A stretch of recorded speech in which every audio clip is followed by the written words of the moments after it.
আসসালামু আলাইকুম। আমার কোয়েল পাখির বুডার অটোমেটিক বুডার তৈরি করেছি। আমার এই যে হ্যাসার, এই হ্যাসার থেকে এখন আমি কোয়েল পাখি বের করব। আপনারা যদি কারো কোয়েল পাখি লাগে, প্রয়োজন হয় বা পুষ্প ইচ্ছা হয়, তাহলে আমার কাছ থেকে এই কোয়েল পাখি বাচ্চা সংগ্রহ করতে পারেন। আমার কোয়েল পাখি যে দেখায়, যে টান দিলাম, এই যে আল্লাহর রহমতে এই দেখেন কোয়েল পাখির বাচ্চা।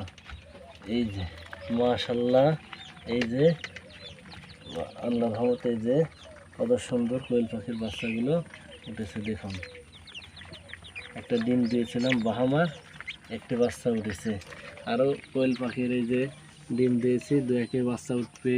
মুরগির ডিম আছে, রাজহাঁসের ডিম আছে, চীনা মুরগির ডিম আছে, ইত্যাদি সকল মুরগির বাচ্চার আছে এখানে।